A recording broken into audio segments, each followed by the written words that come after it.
Hello everyone, this is CA Payal Shrimal from Pinormic education. हम कर रहे हैं सीए फाइनल के बच्चों के लिए 46 डेज का लगातार एंगेजमेंट स्टैंडर्ड चैलेंज। आज हम उसके डे 37 पर पहुंच चुके हैं। चल रही है 300 की सीरीज, जिसके 2 स्टैंडर्ड्स हम कंप्लीट कर चुके हैं और अब बैक टू बैक जो 2 स्टैंडर्ड्स हम लेने वाले हैं वो इंटरकनेक्टेड है। कैसे इंटरकनेक्टेड है पहले वो समझाती हूँ। देखिए, ऑडिट प्रोसीजर्स 2 प्रकार के होते हैं। पहले ऑडिटर रिस्क असेस करता है कि किताबों में गड़बड़ होने की संभावना कहाँ ज्यादा होती है, जिसको 315 में हम रिस्क असेस करने की प्रोसेस कहते हैं। वो करने के बेसिस पर ही फिर वो डिजाइन कर पाता है सबूत इकट्ठा करने वाली प्रक्रिया, जिसको हम फर्दर ऑडिट प्रोसीजर्स कहते हैं। ये जो फर्दर ऑडिट प्रोसीजर्स का पूरा चार्ट आप देख रहे हैं ना, ये 330 में कवर होता है। यानी हम कंट्रोल्स को टेस्ट करके देखते हैं कि कितने स्ट्रॉन्ग है वो इंटरनल कंट्रोल जो इन चीजों पे लग रखे हैं। या सबूत इकट्ठा करने वाली प्रोसीजर्स में कभी कभी हम दिमाग का इस्तेमाल करते हैं, कंपेरिजन इस्तेमाल करते हैं, यानी 520 वाला एनालिटिकल। और फिर कभी कभी हम एक एक बिल को बिल से मिलाकर टेस्ट ऑफ डिटेल भी कर डालते हैं। तो रिस्पांस किसके बेसिस पर तैयार हुआ भाई? 315 के रिस्क असेसमेंट पर। और आज हम मिले हैं वही स्टैंडर्ड करने के लिए, ऐसे 315 identifying and assessing risk of material misstatement through understanding the entity and it's environment. क्या क्या क्या क्या बोल दिया मैंने? आइए डायग्राम में देखिए, दिख रहा है आपको ये डायग्राम? हमें अंडरस्टैंड करना है एंटिटी को, एनवायरनमेंट को और इंटरनल कंट्रोल को। कैसे लेंगे हम इन तीनों चीजों की अंडरस्टैंडिंग, अभी बताती हूँ। इन तीनों चीजों की अंडरस्टैंडिंग आप लेंगे भाई, जो भी आपका क्लाइंट है, सपोज एक बैंक है, तो बैंकिंग इंडस्ट्री को समझकर, उस पर लगने वाले भतेरे कानूनों को समझकर, और कौन कौन से एक्सटर्नल फैक्टर्स उसको अफेक्ट करते हैं, क्योंकि यहीं से मिसस्टेटमेंट्स जन्म लेते हैं। समझना पड़ेगा कि काम क्या करता है मेरा क्लाइंट, उसका मालिक कौन है, कौन उसको गवर्न कर रहा है, किस किस सब्सिडियरी में उसने पैसे डाल रखे हैं, कौन उसकी रिलेटेड पार्टी है, एंटिटी कैसे स्ट्रक्चर्ड है, कौन कंट्रोल करता है, कौन होल्डिंग है, कौन सब्सिडियरी है, यानी रिलेटेड पार्टीज के सारे खतरे भी मुझे यहाँ से पता चल जाएंगे। अकाउंटिंग पॉलिसी उसने कौन सी सिलेक्ट कर रखी है और कंसिस्टेंटली उसे अप्लाई किया है कि नहीं, और अगर उसमें कोई बदलाव आया है तो उसका कारण क्या है। इसके अलावा यहाँ पर हम बहुत बड़ी बात कर रहे हैं, एंटिटी के गोल्स क्या है, उस पे लगने वाली स्ट्रैटेजीज, बट मोस्टली मैं बिजनेस रिस्क की बात कर रही हूँ। वैसे तो बिजनेस रिस्क बहुत चौड़ा टर्म होता है मुकाबले रिस्क ऑफ मटेरियल मिसस्टेटमेंट के, पर हर बिजनेस रिस्क कहीं ना कहीं रिस्क ऑफ मटेरियल मिसस्टेटमेंट पैदा कर ही देता है। जैसे कि अगर मेरे बिजनेस को खतरा है गोइंग कंसर्न का, तो कहीं ना कहीं ये भी तो खतरा होगा कि मैं गोइंग कंसर्न इनअप्रोप्रिएट होते हुए भी किताबें नॉर्मल कोर्स में बना रही हूँ। मतलब इसीलिए ऑडिटर यहाँ पे बिजनेस रिस्क की भी अंडरस्टैंडिंग लेता है, ताकि अल्टीमेटली वो रिस्क ऑफ मटेरियल मिसस्टेटमेंट तक पहुंच सके। एंटिटी अपने सभी की फैक्टर्स, की परफॉर्मेंस इंडिकेटर्स किसको मानती है? क्योंकि वो जानबूझकर शायद अपनी फाइनेंशियल परफॉर्मेंस इनहैंस करके अच्छी दिखाना चाहती होगी, क्लाइंट्स को अट्रैक्ट करने के लिए, कस्टमर्स को, फाइनेंसर्स को अट्रैक्ट करने के लिए।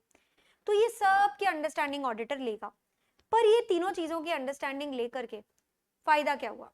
याद रखें, हम सारे इंटरनल कंट्रोल्स नहीं समझते, केवल एफआर के रिलेटेड, क्योंकि हमें सिर्फ किताबों में मिसस्टेटमेंट से मतलब होती है, और ऑडिट पर जो रिलेवेंट हो, केवल उतने ही कंट्रोल्स की मैं अंडरस्टैंडिंग लूंगी, ताकि मैं पता लगा सकूं कि किताबों में कहां कहां गड़बड़ है।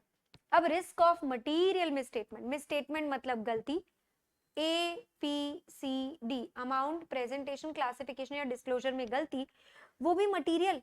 मटीरियल बोले तो इतना बड़ा अमाउंट जिससे मेरे यूजर को इंपैक्ट हो जाए।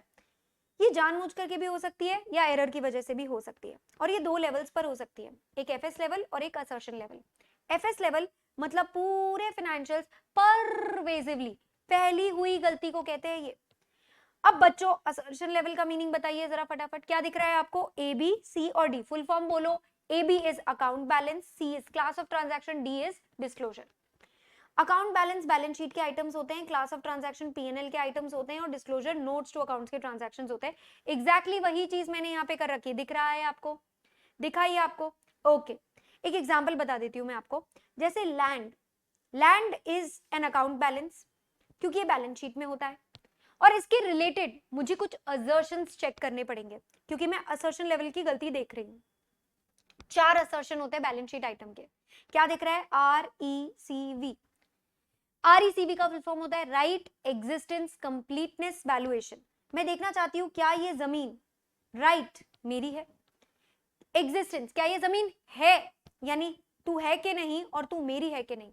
राइट और एग्जिस्टेंस देखने के बाद तू पूरी है कि नहीं, यानी जितनी बीघा जमीन हमारे पास है उतनी की उतनी दिखाई है कि नहीं, और पर स्क्वायर फीट का रेट सही लगाया है कि नहीं, वो वैल्यूएशन बता देता है। जैसे जमीन के रिलेटेड कोई असर्शन अपन चेक करते हैं, वैसे ही हम लोग पीएनएल के रिलेटेड सैलरी का एग्जांपल ले लो, और यहाँ पे ट्रिपल CAO हमें कट ऑफ, क्लासिफिकेशन, हम लोगों को कंप्लीटनेस, एक्यूरेसी और अकरेंस सबको चेक करना है। कंप्लीटनेस तो सेम ही है कि जितनी सैलरी थी सारी की सारी दिखाई कि नहीं, कट ऑफ जिस पीरियड की थी उसी पीरियड में मैचिंग कॉन्सेप्ट के हिसाब से डाली कि नहीं, आपकी क्लासिफिकेशन एम्प्लॉय बेनिफिट एक्सपेंस के अंदर डाली कि नहीं, एक्यूरेट जितनी रकम दी है उतनी डाली कि नहीं, और अकरेंस क्या ये ट्रांजैक्शन हुआ भी था। तो जो चीज एग्जिस्टेंस होती है बैलेंस शीट के लिए वही चीज अकरेंस हो जाती है पीएनएल आइटम्स के लिए। और डिस्क्लोजर्स, जैसे कि डायरेक्टर को हम लोन देते हैं तो हमें डिस्क्लोज करना पड़ता है, that is a combination of all of these, RECV पूरा और क्लासिफिकेशन, एक्यूरेसी एंड अकरेंस, ये सब कुछ डिस्क्लोजर के केस में हम लोग डिस्प्ले करते हैं। ये तो मैंने आपको इंट्रोडक्शन दिया 315 का। 315 के इस इंट्रोडक्शन से हमें ये समझ में आ गया कि हम लोग रिस्क असेस करने के लिए मिले हैं। तो आइए देखते हैं कैसे असेस करेंगे अब हम ये रिस्क असेस करने के कंपोनेंट्स देख लीजिए, आपके सामने 4 कंपोनेंट्स है। पहला, जगह जगह लोगों से बात करके, मैनेजमेंट से, TCWG से, एम्प्लॉइज से, लॉयर से, इंटरनल ऑडिटर से, मार्केटिंग सेल्स वाले लोगों से, रिस्क मैनेजमेंट से, इंफॉर्मेशन सिस्टम के लोगों से, इनसे पूछो, ये तुम्हें बताएंगे गड़बड़ होने की संभावना सबसे ज्यादा कहाँ है। एनालिटिकल प्रोसीजर्स करिए, एनालिटिकल प्रोसीजर्स आपको अच्छे से हेल्प कर देंगे अनयूजुअल गलतियां, ट्रेंड वगैरह में हॉप ऑन करने के लिए। यानी पिछले साल कोई अमाउंट बहुत ज्यादा थी और इस साल अचानक से बहुत कम है, तो खतरे की घंटी तो वहीं बज गई ना कि फ्रॉड भी हो सकता है। और फिर यार मुझे पता लगाना है गड़बड़ कहाँ हो सकती है, तो मैं देखूंगी ना आंखों से और करूंगी ना किताबों का और एसेट्स का इंस्पेक्शन। तो एनटीटी के ऑपरेशंस को होते हुए देखना, उसके रिकॉर्ड्स को इंस्पेक्ट करना, मैनेजमेंट TCWG की रिपोर्ट्स पढ़ना और फैक्ट्री जाकर विजिट करना, ये सब करने से मुझे मिलेगा रिस्क ऑफ मटेरियल मिसस्टेटमेंट। बच्चों, कभी कभी कुछ हालातों में ये रिस्क भयंकर बड़ा होता है, उनको हम कहते हैं सिग्निफिकेंट रिस्क। और अभी तक के पूरे टॉपिक में एक अंडरस्टैंडिंग द एंटिटी के अलावा यही दूसरा आंसर है जो आपको याद करना है। किन किन रिस्क को हम भयंकर बड़ा रिस्क कहते हैं किताबों के अंदर, देख लीजिए, आप खुद सोच लीजिए। अगर फ्रॉड होने का रिस्क हुआ तो वो भयंकर बड़ा रिस्क है, क्योंकि बच्चों फ्रॉड को तो छुपाया जाता है केयरफुली सोफिस्टिकेटेड स्कीम्स के थ्रू, गलती तो फिर भी होके निकल जाती है तो दिखती तो रहती है, फ्रॉड को तो छुपा लिया जाता है। जितना कॉम्प्लेक्स ट्रांजैक्शन उसमें गड़बड़ करने की संभावना उतनी ज्यादा। रिलेटेड पार्टीज के साथ मिली भगत और कल्यूजन का ट्रांजैक्शन हो सकता है। अगर कोई चीज बड़ी सब्जेक्टिव है, हाईली एस्टिमेट की वैल्यूज पर है, तो मैनेजमेंट उसको आराम से मिसस्टेटमेंट कर सकता है। क्यों? क्योंकि मैनेजमेंट बोलेगा मुझे लगा तो भाई वो कर ही सकता है इस अमाउंट को। अनयूजुअल ट्रांजैक्शन बार बार नहीं होते, इसलिए ऑडिटर इजीली कंपेयर नहीं कर पाता, एनालिटिक्स भी नहीं लगा पाता, कंपेयर करने के लिए कुछ है नहीं। और नई चीजों से हमेशा रिस्क पैदा होता है, ये हम एक और एक आंसर में देखेंगे। तो कभी भी कुछ चीज बदल गई, लोग बदल गए, इंफॉर्मेशन सिस्टम बदल गया, एंटिटी का काम बदल गया, अकाउंटिंग स्टैंडर्ड बदल गए, वहां पर फ्रॉड होने की वजह से सिग्निफिकेंट रिस्क अपने आप बड़ा हो जाता है। अब मैं आपको फाइनली रिस्क असेस करने का प्रोसेस बताती हूँ। ऊपर दी गई एंटिटी की अंडरस्टैंडिंग लेकर, अलग अलग चीजों को समझकर आप सबसे पहले पहचानो कि रिस्क है कि नहीं। रिस्क को पहचानने के बाद ये पता लगाओ कि क्या वो पूरे एफएस को परवेजिवली तंग कर रहा है, इतना बड़ा रिस्क है कि 90% बैलेंस शीट इंपैक्ट हो गई, या फिर छुट्टुक पुट्टुक ABC या D किसी account balance, class of transaction या डिस्क्लोजर का कोई एक असर्शन इफेक्ट हुआ है, यानी राइट या एग्जिस्टेंस या वैल्यूएशन या कंप्लीटनेस कुछ अफेक्ट हुआ है। फिर अभी तो हम सिर्फ रिस्क की बात कर रहे हैं ना, रिस्क का मतलब ऐसा नहीं है कि गड़बड़ हो गई, रिस्क का मतलब है गड़बड़ हो सकती है, तो उसकी होने की संभावना कितनी है, और अगर वो होगी तो वो कितनी बड़ी होगी, उसका मैग्नीट्यूड भी हमें चेक करना है। ये भी आंसर आप याद करोगे। नेक्स्ट, हम लोग ना डिजिटल ऑडिट में आईटी का बहुत अंडरस्टैंडिंग लिए थे, ऑटोमेटेड एनवायरनमेंट की अंडरस्टैंडिंग हम लेते हैं कि एंटिटी क्या इंफॉर्मेशन सिस्टम यूज कर रही है, क्या इंटरफेस है, ये सबकी अंडरस्टैंडिंग लेकर के भी हमारा मतलब वही होता है कि हमें रिस्क क्या आ रहा है वही पता करना है। मैं खास करके आपसे डिस्कस कर रही हूँ कि आईटी से कौन से रिस्क पैदा हो जाते हैं। ये सेम आंसर आप डिजिटल ऑडिट में ऑलरेडी पढ़ चुके हो, फिर भी पूछा गया है इसलिए वापस बता रही हूँ। इनएक्यूरेट कोई डेटा को प्रोसेस कर रहा है सिस्टम, तो वो भी आईटी का रिस्क है। असल डेटा ही जो फीड किया है वही इनएक्यूरेट है, ये भी आईटी का ही रिस्क है, क्योंकि आईटी ने पहचाना नहीं कि डेटा इनएक्यूरेट है। अनऑथराइज्ड एक्सेस किसी इंसान को मिल गया, गलती, वो भी रिस्क है, और किसी बेचारे को एक्सेस चाहिए, उसे मिल नहीं रहा है, ये भी आईटी का रिस्क है। आईटी के लोग सेग्रीगेशन ऑफ ड्यूटी मानते नहीं है, मैनुअल इंटरवेंशन हो रहा है, गलत चेंजेस होते जा रहे हैं मास्टर फाइल में, सिस्टम्स में, और जो सही चेंजेस हो जाने चाहिए वो हो नहीं रहे। आखिरकार सबसे दर्दनाक डेटा लॉस, ये सब आईटी से पैदा होने वाले एक एक करके रिस्क थे। अब रिस्क असेसमेंट वाला पार्ट यहाँ खत्म होता है। अगर आपने स्टार्टिंग में जो रिस्क असेस किया था उसमें ऑडिट प्रोसीजर करते करते करते करते आपको लग रहा है कुछ चेंज आया, मतलब ये बढ़ गए, तो आपको फर्दर ऑडिट प्रोसीजर भी बढ़ा देने पड़ेंगे, क्योंकि मैंने स्टार्टिंग में ही कहा था अब जैसा रिस्क असेस करते हो उसके बेसिस पे ही आपका रिस्पॉन्स तैयार होता है। अब आ जाइए डिस्कस करते हैं सेकंड पार्ट ऑफ योर ऐसे 315। The next topic is internal control. Controls हम इसीलिए लगाते हैं ताकि ये रिस्क पूरा कम हो जाए। जो रिस्क असेसमेंट इंटरनल कंट्रोल वाला चैप्टर हम कवर करेंगे उसमें आपको मैं डिटेल में समझाऊंगी इनहेरेंट रिस्क, आपका कंट्रोल रिस्क, आपका डिटेक्शन रिस्क, ये सब कैसे वर्क करता है। बस इतना ध्यान रख लीजिए, अगर किसी का सिग्निफिकेंट रिस्क जो अभी आप लिस्ट पढ़कर आए थे वो ज्यादा होगा, फ्रॉड वाला, चेंजेस वाला, कॉम्प्लेक्स वाला, रिलेटेड पार्टी वाला, तो वहां पर मैनेजमेंट जानबूझकर कंट्रोल की प्रोसेसेस लगाएगा। Control is a process which is designed, implemented and maintained by management so that entity ना अपने ये 4 ऑब्जेक्टिव्स पूरे कर सके। कौन से 4 ऑब्जेक्टिव्स है भाई एंटिटी के? एंटिटी का फर्स्ट ऑब्जेक्टिव है फिनेंशियल रिपोर्टिंग जो बने एकदम रिलायबल बने, किताबों में कोई गड़बड़ ना हो। सेकेंड, जितना भी काम एंटिटी कर रही है इफेक्टिवली, एफिशिएंटली, इकोनॉमिकली कर सके। थर्ड, अगर कंट्रोल लगा दिए तो एसेट की चोरी चकारी नहीं होगी, एसेट सेफ रहेंगे। और चौथा, कोई भी कानून का भंग नहीं होगा, हर कानून का पालन होगा। तो इन 4 चीजों के लिए 4 अलग टाइप के कंट्रोल्स एंटिटी लगाती है। Doesn't mean auditor is going to check all of them, because for audit the most relevant will be FR reliability only. Auditor को नहीं फर्क पड़ता कि एंटिटी काम कैसे करती है, एसेट सेफ है कि नहीं, लॉस कंप्लायंस, ये भी वो थोड़ा बहुत तभी चेक करता है जब उसको एफआर रिलेटेड कोई चीज चेक करनी हो, तब वो इंफॉर्मेशन यूज कर रहा हो तब। इंटरनल कंट्रोल के मेजर ऑब्जेक्टिव्स ऊपर दिए गए 4 ऑब्जेक्टिव्स के अलावा क्या है?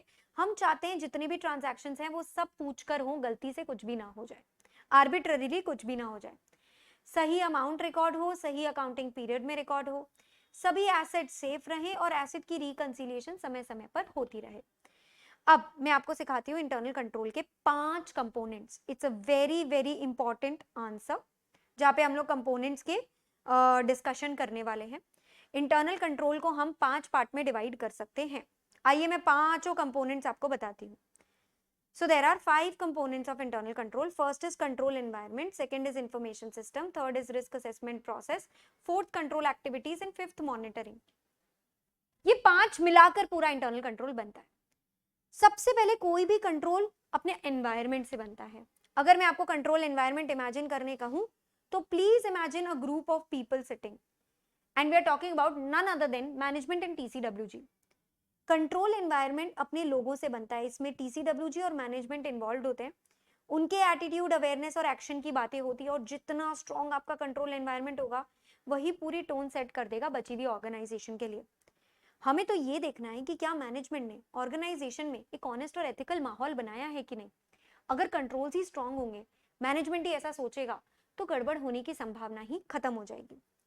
इससे फाउंडेशन मिलेगी बाकी के 4 कंपोनेंट्स को, मतलब ये बाकी चारों का आधार है। This is the mother component of all. इसके क्या एलिमेंट्स हैं? देखिए, मैं चाहती हूं मैनेजमेंट एंड टीसीडब्ल्यूजी जरूर इंटेग्रिटी और एथिकल वैल्यूज बनाएं और बना के सबको बताएं, अपनी टीम में स्टाफ को, सबको। जैसे ही मैनेजमेंट ने अपने स्टाफ को इस तरीके का माहौल बना के दिया तो वो एनफोर्स भी करवाएगा। एनफोर्स कराएगा मतलब इतनी पनिशमेंट्स इंट्रोड्यूस कर दो उस माहौल को न मानने की कि अगला बंदा डर जाए और वो कभी भी गलत काम न करे। यानी आपको स्टैंडर्ड्स बनाने हैं, behavioural standards, code of conduct, सबको बताना है और इस प्रकार के एक्शन डिजाइन करने के उनकी इलीगल काम करने की टेम्पटेशन खत्म हो जाए। हमें कमिटेड रहना है कॉम्पिटेंस को। मैनेजमेंट कितना कमिटेड है कॉम्पिटेंस को लेकर, कितने एक्सपर्ट बंदों को हायर करता है, खुद टीसीडब्ल्यूजी कितना इन्वॉल्व हो रहा है, क्योंकि टीसीडब्ल्यूजी ज्यादा इंडिपेंडेंट होता है।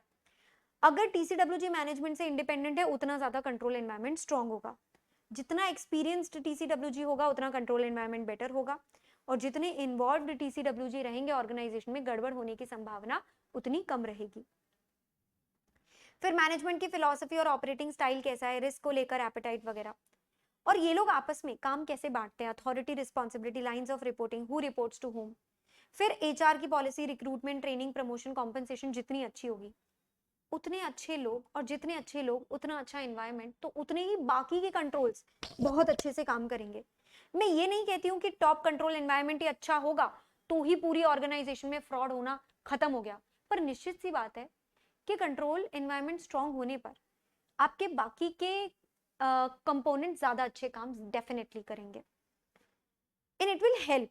सेकंड इज एंटिटी का रिस्क असेसमेंट प्रोसेस। याद रखिए, हम ये ऑडिटर के रिस्क असेसमेंट की बात नहीं कर रहे, कैसे मैनेजमेंट अपने रिस्क को पहचानता है। तो क्या मैनेजमेंट के पास प्रोसेस है आते हुए बिजनेस रिस्क को पहचानने की, कितना मोटा रिस्क आ रहा है उसकी सिग्निफिकेंस पता लगाऊं, उसके होने की संभावना, और जब वो हो जाएगा तो हम क्या एक्शन लेंगे। यानी 4 वर्ड, आइडेंटिफाई द रिस्क, कितना मोटा रिस्क है उसकी सिग्निफिकेंस देखो, हो जाने की संभावना, और एक्शन डिटरमाइन करो। तो ये रिस्क आते कहां से? आइए मैं आपको समझाती हूँ अलग अलग रिस्क कहां से आते हैं, और ये आंसर आप याद करोगे। इस रिस्क का answer very simple, risk always comes from change, that's it. माहौल बदल गया, लोग बदल गए, इंफॉर्मेशन सिस्टम बदल गया, टेक्नोलॉजी बदल गई, और नया एएस आ गया, या आपने धड़ाम से ग्रोथ कर ली बिजनेस की, तो change change change change change, इतने तो चेंज वाले पॉइंट्स हो गए। और रिस्क कहां से पैदा होगा? कॉर्पोरेट रीस्ट्रक्चरिंग कर ली, ऐसे एरिया में घुस गए जिसका हमें कोई आइडिया नहीं है, फॉरेन कंट्री में जाकर के काम कर लिया, नहीं, बहुत ज्यादा जरूरत से बड़ा एक्सपैंड कर लिया काम को, तो ये सब चीजों की वजह से बड़ा रिस्क पैदा होता है। अब थर्ड एलिमेंट आता है इंफॉर्मेशन सिस्टम। सबसे पहली बात तो हमारा इंफॉर्मेशन सिस्टम ऐसे कंट्रोल्स को इनकॉर्पोरेट करे जिससे हम सारे वैलिड ट्रांजैक्शंस को रिकॉर्ड कर लें, रिकॉर्ड ऑल वैलिड ट्रांजैक्शन, ठीक है। सेकेंड, क्लासिफिकेशन प्रॉपर हो सके, इतनी डिटेल में डिस्क्राइब करो कि सही अकाउंट में जाके रिकॉर्ड हो। थर्ड, सही वैल्यू पे। फोर्थ, सही अकाउंटिंग पीरियड में। एंड फिफ्थ, उसकी प्रेजेंटेशन यानी उसके डिस्क्लोजर प्रॉपर होने चाहिए। तो सारे ट्रांजैक्शंस रिकॉर्ड करो, कंप्लीटनेस हो गया ये।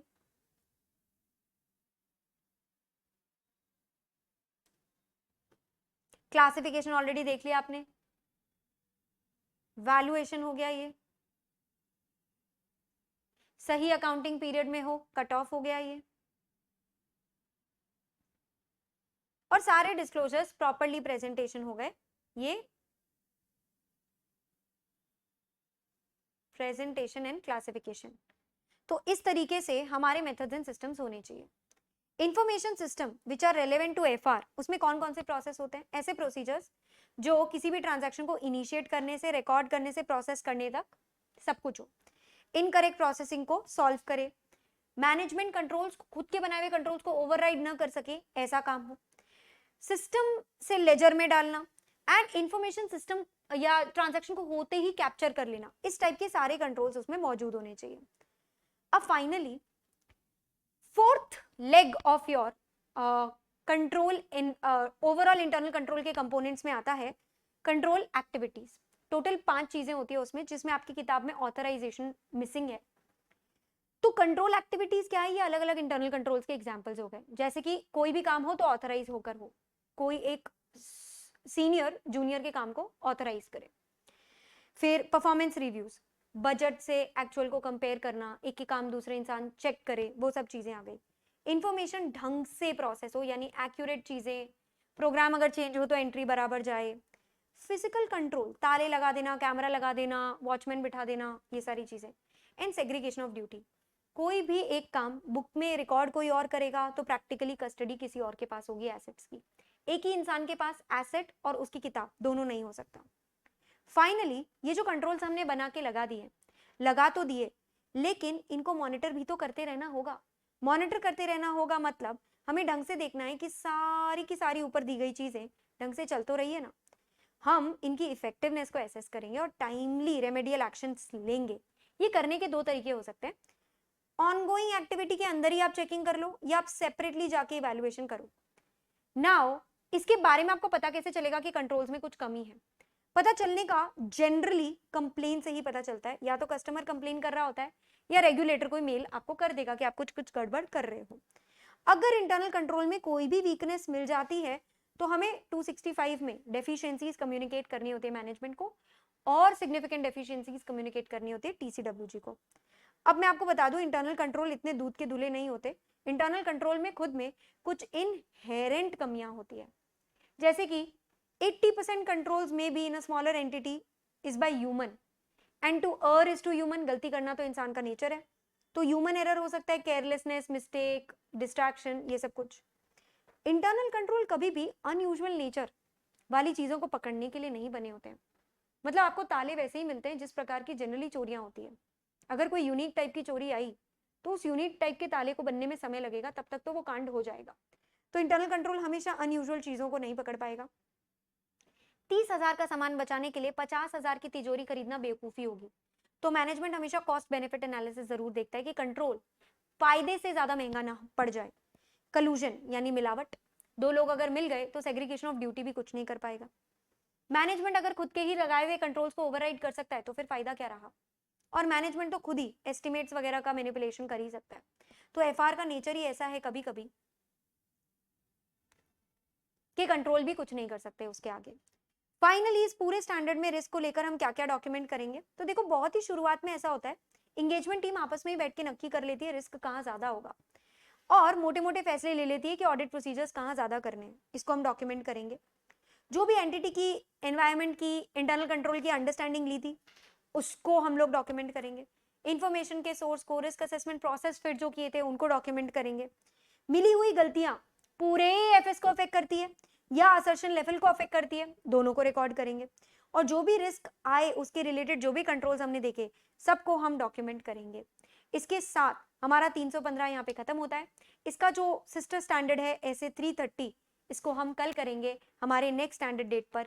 मिलते हैं कल। All the best, bye bye, take care.